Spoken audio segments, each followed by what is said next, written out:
hopefully you should be able to see the slide, so you can see the three sections that we've got coming up for you. So development strategy, the first half of the site allocations, and then the second half of the site allocations with questions in between. Just to confirm about the approach to asking questions, on your Teams screen, you should be able to see kind of top leftish a Q&A button. If you click that Q&A button, the pop-up should appear. You should be able to ask your question and then press ask in the bottom right-hand corner of that. So hopefully that will work for you. I'm going to take you through the first part about development needs and into development strategy. So just to step back a bit, I guess the question is, what should we be planning for? What is the purpose of the planning system? And a key point set out in national planning policies is that plans need to provide for objectively assessed needs for housing and other uses. And then the key point is unless adverse impacts would significantly outweigh the benefits.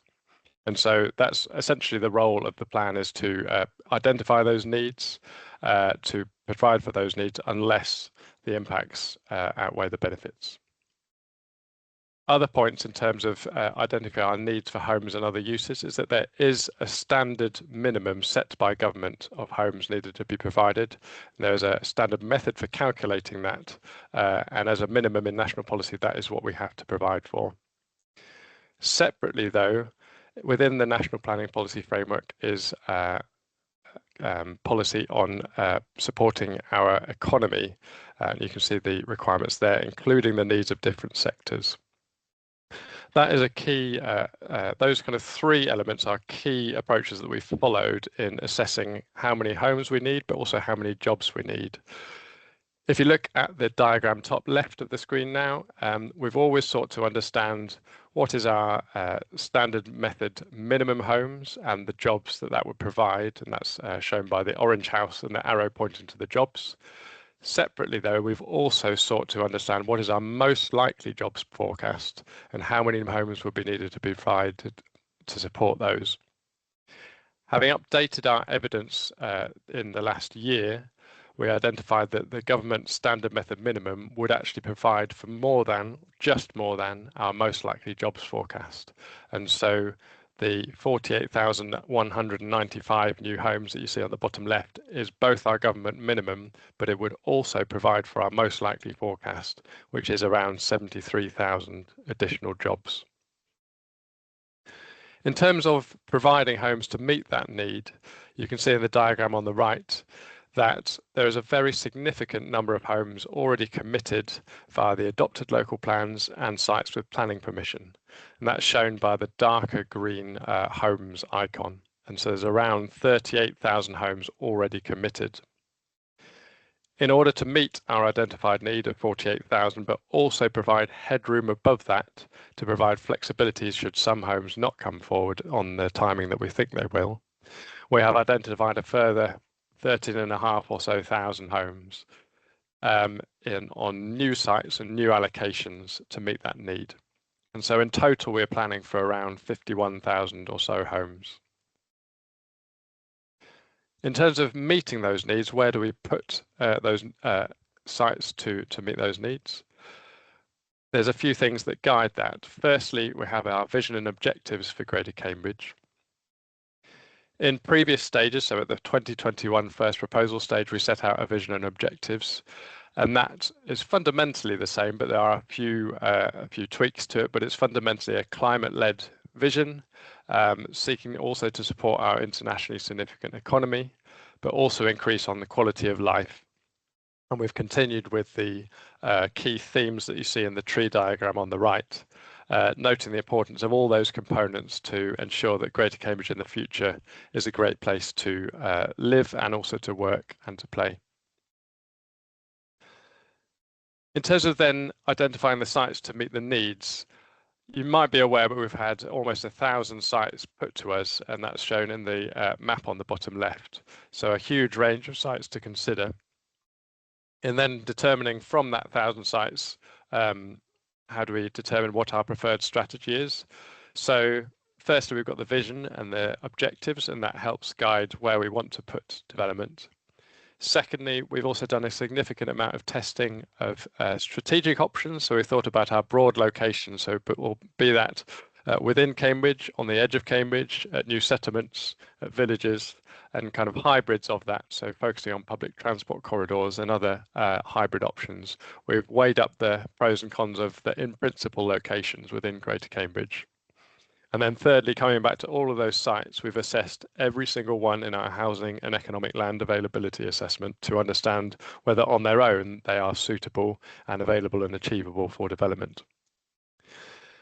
Having looked at those sites and also the broad strategic options, we've identified locations and sites within those locations that form what we call reasonable alternatives. And so we've weighed those up in more detail. And we've also considered them in a consistent manner in our sustainability appraisal to then confirm the list of sites that we're proposing through the plan. And I think I'm going to pass over to John now. So I guess where did all that comparison of options available to us and testing get us?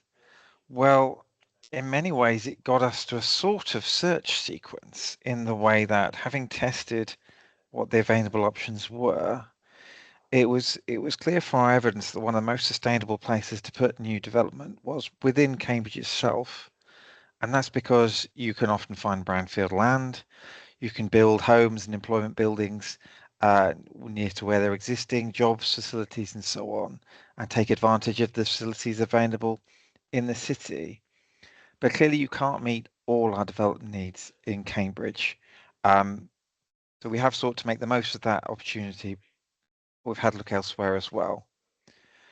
In terms of those comparisons of where we might cite growth, the next one down really was the edge of Cambridge, where you can benefit from the proximity to the city and again its homes, its jobs, its infrastructure and so on. But you also have to balance the edge of Cambridge against the impacts development there would have, and in particular the need to consider the impact on the green belt. Now the green belt is shown on that map on the screen and it remains a very important national and local policy that we have to consider when plan making, and I'll touch again on that a bit further on. Our evidence then also showed that new settlements were likely the next most sustainable location for development because they allowed you to concentrate homes around new infrastructure, around transport opportunities and so on. So you could effectively deliver growth there where there are opportunities to travel sustainably and meet needs locally. And you get that economy of scale issue where you can focus growth into a number of specific locations. We drew out previously very much Camborne. So you might remember our consultation 3 or 4 years ago, where we identified the opportunities of Camborne being the new railway station that's coming along with the East West Rail and the other transport opportunities coming there. But we also explored and considered new settlement opportunities elsewhere around the district.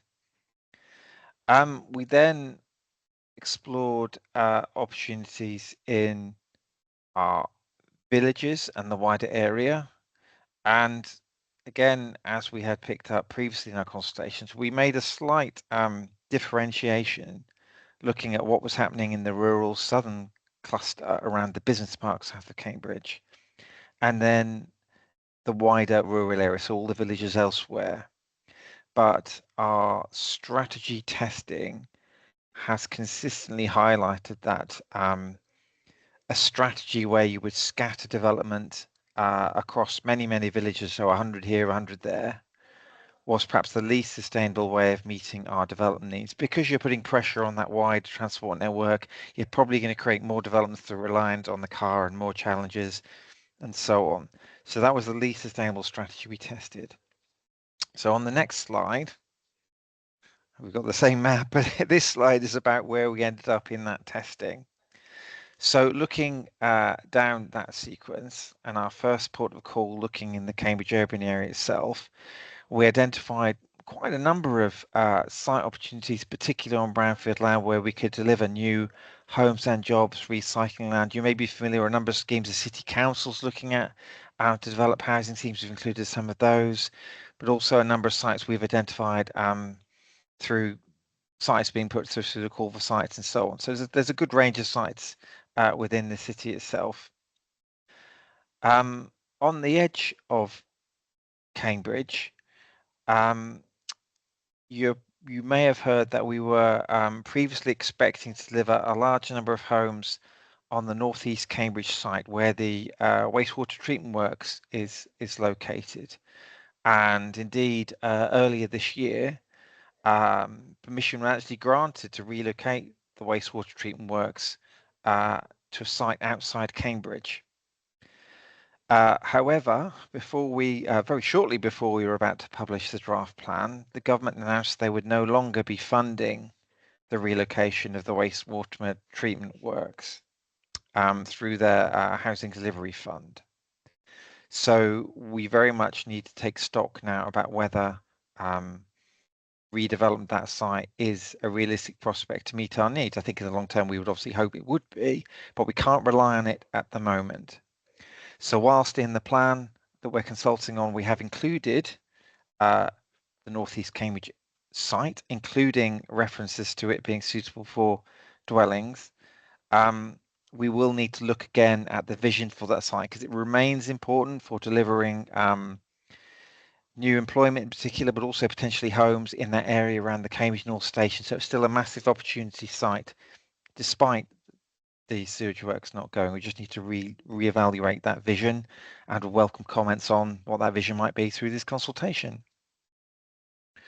On the edge of the city, we are proposing additional homes at the Eddington site, so within the existing planned area, potential to get more homes there. We've also identified the Cambridge Airport site for development. We are expecting the site to become available towards the end of this decade and will allow creation of a major new urban quarter for the city. And then the other, I guess, major site on the edge of the city is we have proposed to release some greenbelt land to meet the very specific needs of the biomedical campus at Addenbrooks. We then haven't proposed any further releases from the greenbelt to meet general housing needs. We look then out to the new settlements. Northstowe, Waterbeach, and Bourne Airfield will still play a significant part in meeting the housing needs we've identified out to 2045, but they won't meet all of that need. So we have identified further growth at Camborne in association with East West Rail, and building on the consultation we did in 2021. This time we've actually identified a specific site proposal, a specific amount of growth, and the shape that development would take. And we'll come on to that later in the presentation. We've also identified a further new settlement in the southeast of the district, so just outside the green belt, but very much near the 3 employment campuses, which will provide homes very accessible to those jobs, but also very well connected to the biomedical campus. There are still some village allocations in the plan that they haven't shown particularly on this map, but you can sort of see them. So it's not a case of no allocations in the villages, but we have sort of focused our development higher up our sequence. And finally, on this slide, we have also identified needs, not just for the labs and offices we hear about a lot in Cambridge, but our evidence also shows there's a need for logistics, warehousing, and so on. So having looked at the alternative sites that we've identified as being possible for those uses, we've identified 2 sites on the A14 corridor north of Cambridge, one behind the existing Cambridge Services site, which we identified previously, but another site at junction 25 on the A14, which will provide more details in a moment. Next slide, please. So I think I've covered some of these points already, but I think I'd like to come back to mention the green belt. So as I mentioned, green belt is a really important national policy, and the Cambridge green belt is fairly unique in the fact that it responds to protecting a particular setting and heritage of Cambridge. We are required by national policy to identify exceptional circumstances if we are to propose a greenbelt release, and taking account of the level of need we've identified and taking account of the site options that we've tested that could meet that need, we think we're able to meet that need through sites like Grange Farm, Camborne and others without the need to release further land for general needs from the Greenbelt. So therefore, we don't think there is exceptional circumstances that we've proposed to make further releases. The only releases we have proposed, as I mentioned, are at the biomedical campus for their very site-specific needs, and also proposed to release land at the Babraham Research Park, again, very specific to the needs of that particular site. Next slide, please. I think it's important to remember that the plan isn't just about buildings. It's not just about building new houses or employment buildings. So alongside that development, we'd hope to use development coming forward to add to our green infrastructure, our open spaces, our parks, our play areas, and so on. So the plan identifies a series of focused areas where if you can secure investment through development, as well as providing on-site or open spaces as part of those developments, you'd look to also enhance the wider green infrastructure network and those particularly important areas around the whole of Greater Cambridge. So you can deliver new green spaces for people to access, but also that are focused more on biodiversity as well. And the policies elsewhere in the plan seek to set out how to secure that green infrastructure alongside the homes and the jobs. Next slide, please. When we've been talking about our plan, so at the last webinar we did, we talked about the process of plan making and why it's taken us several years to get to this point. Some of those complexities that have led to some delays are fairly unique to Cambridge and reflect what an important and challenging area Cambridge is to plan for. So we've done an awful lot of work on water scarcity, and that issue keeps coming up in discussions we've had so far during the consultation. I've got a slide on that to follow. We also need the infrastructure to come along to support all this development, and in particular we need new wastewater infrastructure, so investment in the Cambridge sewage works, investment in other works to make sure that need can be met, and we're very much engaging with the Environment Agency and Anglian Water to make sure that infrastructure can be planned ahead of when it is needed. On the transport side, the Cambridge and Peterborough Combined Authority and the Mayor will be moving forward with a transport strategy for Greater Cambridge, and they intend to consult on that next year before that plan is finished and available when we get this local plan further forward at the end of next year. So that will address many of the transport challenges that the area is facing. But as you can see on that rather small map there, you can see we very much focused our development strategy around the transport strategy opportunities that were already aware. So many of the schemes that were already being planned. East West Rail, it is very much planned to connect Oxford and Cambridge by rail, and that would include a new railway station at Camborne. We've clearly responded to that opportunity through our development proposals at Camborne. There will be further consultation by East West Rail next year as they start to develop that scheme as well, and we will need to monitor progress of that scheme as we move the local plan forward. And finally, on this slide, there is also a Cambridge Growth Company set up by government to explore how the development needs of Cambridge can be met and delivered, reflecting the government aspirations for the area. I think we are working with them, and they are very clear that they very much support the local plan. They see the local plan as very important to moving forward on any future proposals to the city, but we're also carefully monitoring how their work relates to our work, and we continue to work together to progress the needs of the city. So the next slide, I think, is a focus slide on the water. So going back to our first proposals in 2021, we were really clear that our development strategies we were proposing at that time were dependent on there being a sustainable water supply available to meet those needs. And one of the reasons why we're only back in front of you with the draft plan in 2025 is because of the amount of work that's gone on to resolve those issues. Reflecting the importance of Cambridge and the difficulties being caused by water to meeting development needs, the government set up a water scarcity group for Cambridge, which drew together all the agencies involved in planning for water in the area. So the Environment Agency, Water Resources East, the water companies, and the government itself, so MHCLG and DEFRA, all coming together to seek to plan how issues can be resolved. There were some delays to adoption of the Cambridge Water Resources Management Plan, the plan the water companies required to put together to show how it's going to meet water needs, but that plan was adopted earlier this year.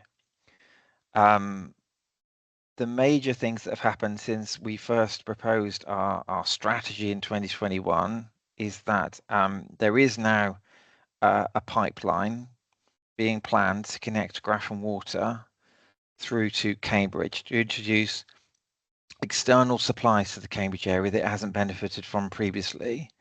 And then in the slightly longer term, in the mid-2030s, there is a reservoir coming forward in Fenland, which will significantly increase the water available that doesn't have to take that water from the chalk aquifer south of Cambridge. Alongside that, there is a lot of measures being brought forward by the Water Scarcity Group, including looking at things like water efficiency, retrofitting existing buildings to make sure they use water more efficiently, and looking at measures that can use to help water recycling in new buildings. Together, all those things demonstrate, and we've produced an evidence document, which we can see in our document library, they show that if we time the development that we've put forward in our strategy properly, we consider there is a sustainable water supply available to deliver those sites. Clearly, will need to continue to be monitored, but we think we are confident that a solution has been found if that infrastructure does come forward as planned. And on wastewater, there's a lot of work going on to explore how wastewater needs can be met in future. In particular, there was a written ministerial statement by the government back in October, which said clearly they were intervening to make sure that Anglian Water were planning in early 2026 to show how we were going to respond to the Cambridge works not being relocated and show how it was going to meet future needs. And there was further money put forward to invest in addressing the issues to make sure delivery needs could be met in Cambridge. Next slide, please. And that's the end of our strategy section, Stephen. Thank you, Jonathan. I don't see that there are any questions in the Q&A. So unless I'm missing them. So now's your chance to, I'll give it a minute. Tony, I don't know if you were here with at the start. What we're asking people to do is to put their questions into the Q&A, firstly, so that we can capture them fully and then turn them. We can certainly, we're more than happy to answer questions this evening, but it then allows us to also put those questions and export the answers, give a written answer to it, but also to put it into our question FAQs that we've got for the plan. So if you are able to put your question into the Q&A, we will give you a little time to type it in, then we will answer it hopefully very, very shortly. If there are any questions that spring to mind after this session, or indeed if you're watching this on YouTube and you've got questions for the team in respect of the local plan process, please do write and ask those questions via email. We also, I believe, have social media channels in respect of the plan, and please offer questions and feedback to us. We're anxious to try and make sure that people can both answer questions, but also have a number of different routes to explore and understand the issues that the plan gives rise to. Vaughan, I don't know whether or not Tony has submitted a question into the Q&A. John, I think we're overrunning in terms of time, so we do need to speed up a little bit. Can I ask, I think Stuart, who's going to go next? Is it Lauren that's going to go for the, Terry's going to, Terry, can I ask for you to proceed for the question? If we get it, then I'm more than happy to just pause things when it arrives, and we can come back to it whilst it's still fresh. But just mindful of time, Terry, perhaps if you could deal with the next section. Thank you. Thank you. So there's just for everybody's information, so I'll do a little bit on the kind of Cambridge sites, and then there'll be a pause for any questions or us to respond to any questions at that point, and then we can then move on to some of the new settlements and then the wider sites before another pause for any Q&As. So yeah, so there's a couple of opportunities here for people to ask questions as we go, and then we can answer those. So I'm going to try my best not to repeat some of the information that John's already shared with us, but yeah, I'm just going to pick up on some of the sites, because I think trying to get through all 70 this evening will be a bit of a challenge. So just in terms of the Cambridge urban area, there are some changes since first proposals in 2021. So a couple of the sites have now come out because there was some uncertainty around their suitability and also their delivery from a developer perspective. But we've worked really hard to see whether there are any additional sites we could put into the Cambridge urban area for the reasons that John's previously explained. So you'll see here from this plan that there are a number of smaller sites that are coming forward, which are largely some of the sites that the Cambridge Investment Partnership are bringing forward. So that's the kind of the redevelopment of some of the existing sort of outdated council housing stock.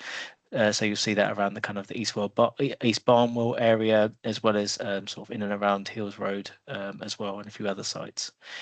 There are two sites in particular that I'm just going to touch on. So one's the North East Cambridge site, which John's has already spoken to, but also the Cambridge Junction and Cambridge Leisure site, which are on the next two slides.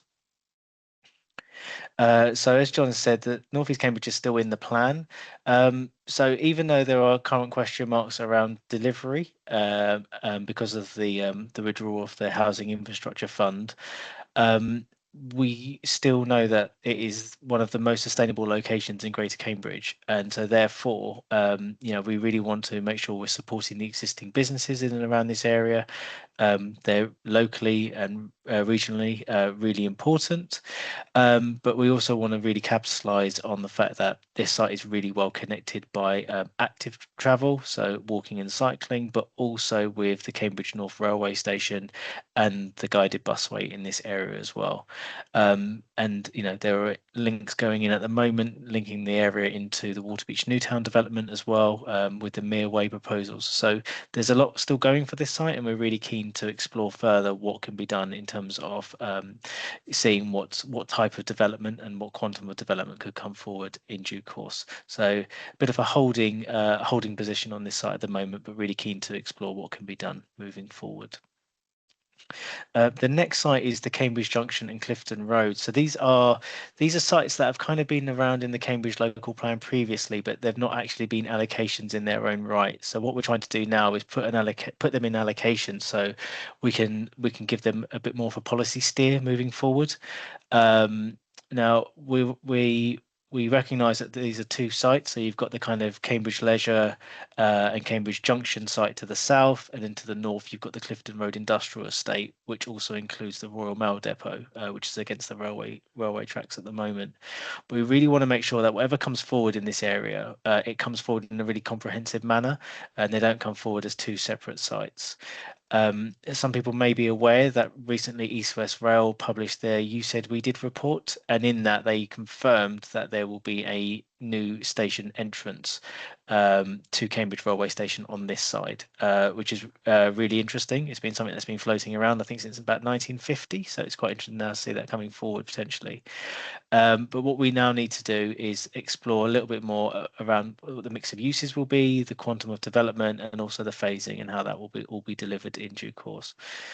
We're also really keen to make sure we don't lose those employment uses from the city that are currently in the industrial estate. You know, these sort of light industrial units, trade counters, etc., are really important to the functioning of a city. People need these sorts of things. You know, get their cars MOT'd, you know, all these sorts of things is really important. So we want to make sure that we don't lose that as part of the redevelopment of this area. So at the moment, we're proposing this for a new / enhanced community music venue. So this is about not losing the junction, but actually making it potentially bigger and better and more sort of financially sustainable, but also looking at introducing new homes in this area, because this, as you can imagine, is a highly sustainable location, but also thinking about a really wide range of employment uses that could complement those two other uses as well. So we're really excited about what this site could bring forward in the future. Just in terms of then that kind of sequence, we then looked at the edge of Cambridge, as John's already talked about. So yeah, in the next few slides, I'll just talk about some of those key edge of Cambridge sites. So starting with Cambridge East, so this is the airport site. So the allocation for this site is larger than what we had at the first proposals, and effectively what it does is it now includes the Marley development, which is near the Cambridge ice rink, as well as the Springstead village, which is the sort of the Cherry Hinton side, and includes that all within one large allocation. At the moment, we're proposing around 10,000 homes in total, 8,000 of which would come forward on the airport site. The other 2,000 are already consented and under construction at those two other parcels which I've mentioned. We haven't actually specified at this point in time the number of jobs that would come forward, and it's something that we need to give a little bit more consideration to. But what we're really aiming for here is a real mixed-use city district. This isn't just about a big housing estate or a big employment campus. This is about something that's fully integrated with the city, contains a real mix of homes, jobs, services, facilities, hopefully community spaces, cultural offer, all of these things, all of these really important components that you need in cities, in a really highly sustainable location. We're also really keen to make sure that Greenbelt corridor is retained. So this is that kind of big green wedge that goes from the site all the way through from Teversham on one end, all the way through to Barnwell Road, and then eventually linking on the other side to Coldham's Common. It's really important. It's a really important feature of Cambridge, these kind of green fingers, as we call them, that come into the city. If you think about all of the kind of different directions of the city, there's lots of kind of these big green wedges that come right into the heart of the city. It's a real key characteristic of the city. So we want to make sure that's absolutely built into the policy, so that comes forward as the development is delivered in due course. We're also looking at how we could integrate a guided busway into the site. So the Greater Cambridge Partnership have recently published that they're considering relocating the Newmarket Road Park and Ride, which is the kind of grey shape to the northeast of the plan. Thank you. And we're thinking about how you can actually integrate that within the development. So that's something that we've been giving a lot of thought to and working with partners to see how that may happen. But one of the things that has also recently come out as we've been taking this plan through our council meetings is that East West Rail have also announced that they are looking at bringing forward with partners a Cambridge East station in this area, and that's something that we need to give more thought to moving forward as we refine and develop this plan ahead of a consultation next year, because a new train station in this area is a very significant piece of infrastructure, and we need to understand how that comes together, and also what that may mean in terms of the layout of the site, the uses, and the quantum of development. We then have the biomedical campus. Now, the biomedical campus is locally really important. It's a local hospital, but it's also a regional one. But it's also nationally and globally important in terms of what it does as a hub for life science. It's one of the very few sites globally where it brings together clinical healthcare, biomedical research and development uses, and academia. So, you have places like Boston and MIT in Boston and other sites like that. They do not have these kind of three things joined together in one location, which is really important when it comes to life science, development of trials often and medicines and things like that. So this is a really important site, and so we are looking at how we can bring forward the site in a really comprehensive way. There's been a lot of pushback from the community locally about how the campus has kind of evolved over time, and it's like in quite a piecemeal way. It doesn't always work for everybody, so we're really trying to make sure there's a strong policy hook here, that it comes forward really comprehensively. So yes, it's about more healthcare provision and healthcare outcomes. Good healthcare outcomes is central to the allocation, but it's also about providing more homes for campus workers. It's also about providing more biomedical research and development floor space, as well as higher education and training facilities as well. So it's a large allocation. It's very significant, but yeah, we're trying to look at it in a really comprehensive way. We are, as John mentioned earlier, proposing to release some further land from the Cambridge Greenbelt in this location to facilitate this development. But we are also, as you can see from the kind of the large green parcels to the south on that diagram, looking at a really large area of green infrastructure enhancement. So this would be about a small element would be kind of community space for people visiting, working, passing through the campus. It would be about active travel and how we can try and get people into the campus by walking and cycling from the wider area, but also thinking about the ecology as well, and how we could potentially link the Nine Wells Nature Reserve all the way through to the Beechwoods Nature Reserve, which is now the golf course. So there's a number of sort of enhancement areas that we're looking at here as part of the wider expansion of the campus. And then the last site in terms of the Cambridge element of the presentation was Edington and West Cambridge. So these are still two separate allocations, but we are trying to again look at them a little bit more holistically this time around in this new local plan. So at Edington, as John mentioned, we're looking at whether there are opportunities to densify the site. So this isn't about using more of the green space to develop. This is about how could you introduce different types of housing, how you could potentially have high densities within the built up areas. And we're looking at around 5,500 homes in total. But also look at West Cambridge, rolling over the existing allocation in the Cambridge local plan, and seeing whether we can also introduce some residential development at West Cambridge as well. Really trying to make it not just an academic campus or an employment place, but actually something that's, again, fully integrated with the wider area, mixed use, uses way beyond the kind of 9 to 5 working pattern, and how West Cambridge and Edington can actually work together really well moving forward. There is a pause for questions. I haven't spotted any at this point in time. So in that case, Stephen, are you happy for me just to keep going? And then yes, any questions pop please. up, Yeah, because I'm on the next one. I think if we can, yeah, Thanks. and please feel free to post your questions. We're really keen to hear from if you've got any particular queries. Thank you. Thank you. So then we move on to the new settlements, as John's already mentioned. So a number of them, as shown in orange, are existing sites that are in the adopted local plans, and then the two new ones, which are the expansion to Camborne to the north and Grange Farm. So starting with Camborne. So as John's already mentioned, this is really looking to see what can happen on the back of the proposed east-west rail development with the new railway line, but in particular the new station at Camborne. So at this point, we're seeing how can we think about Camborne growing in the future. There's also obviously the recent public inquiry on the Camborne to Cambridge busway, and that's something that we're sort of keeping a close eye on as well moving forward. So in terms of Camborne, one of the key criticisms that I think has been kind of shared, not on a number of news sites, not just in Cambridgeshire or in Greater Cambridge, but nationally, is you don't always kind of get the infrastructure early or at all when it comes to new towns or big expansions, big extensions to areas.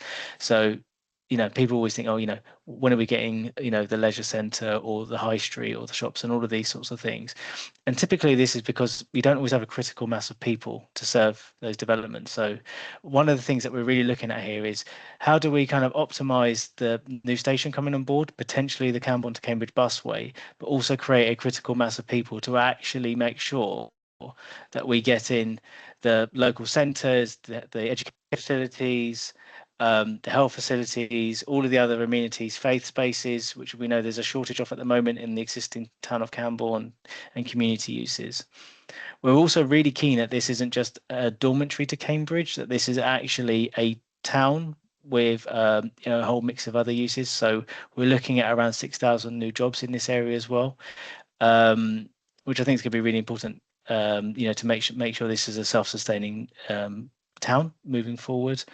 And yeah, in terms of kind of the station area, really thinking about how the station can be sort of anchored with a new centre, that sort of travel hub, so people have easy connections, whether they're getting on or off the train, and what that next part of their journey looks like.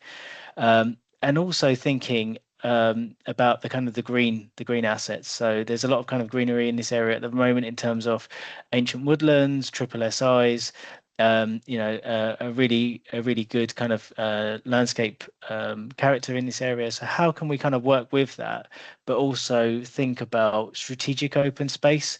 So this isn't just about open space.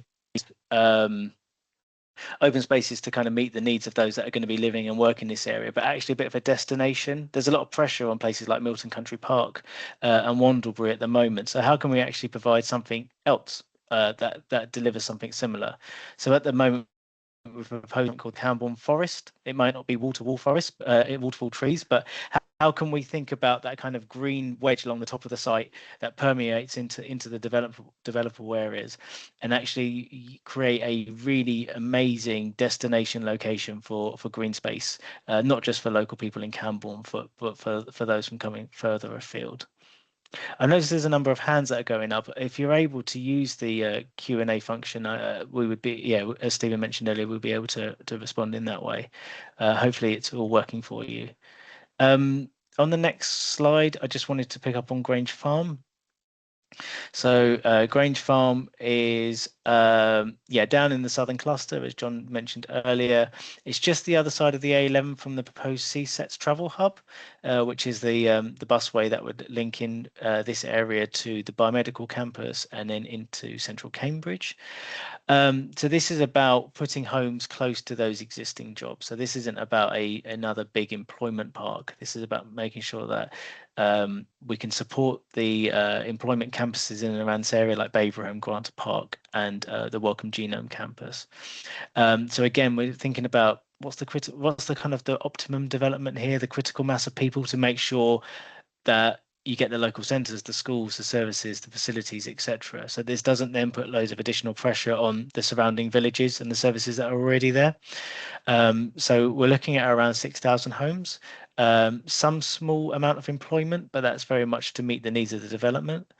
As I mentioned, kind of new facilities, so indoor, outdoor leisure, commercial, community uses, retail, etc., health and education.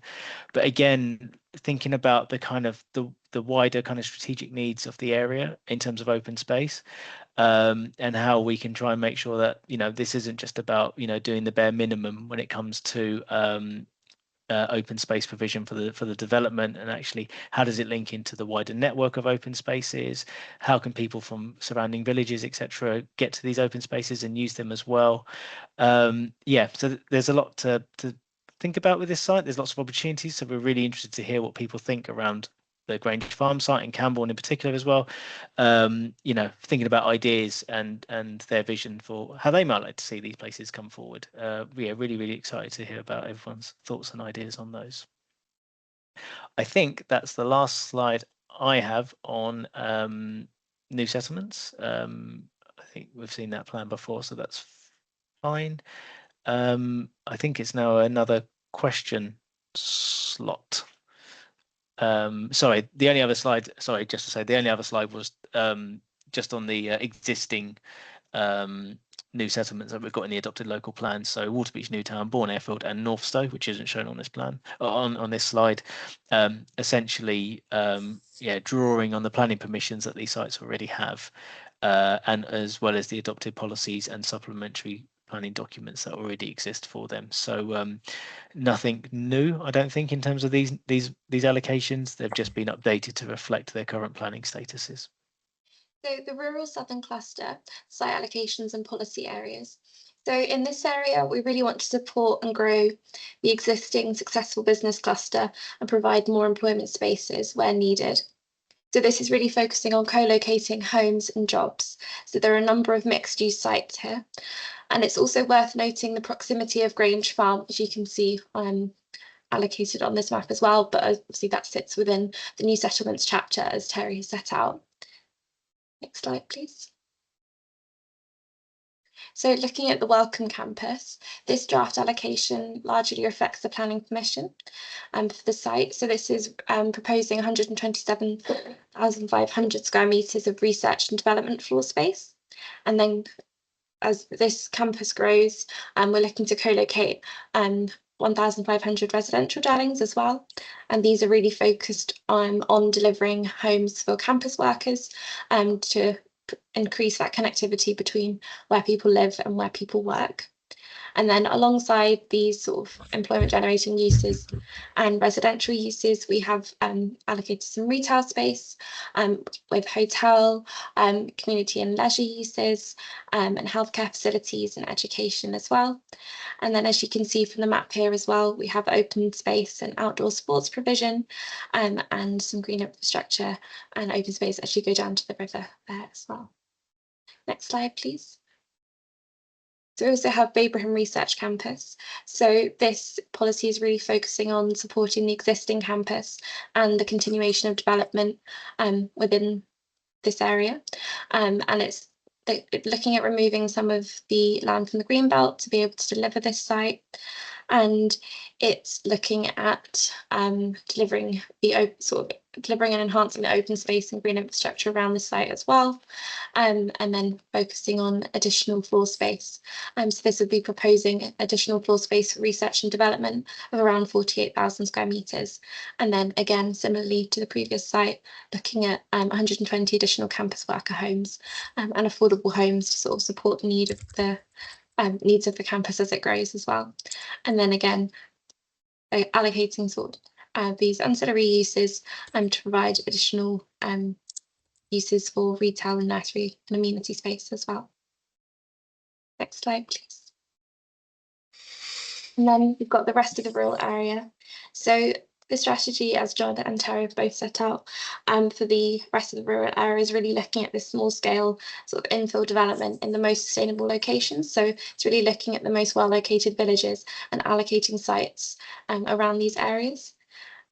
So the non-residential sites around the A14 corridor, as you can see on the top, are some of the key sites that we'll be looking at. If you can move to the next slide, please.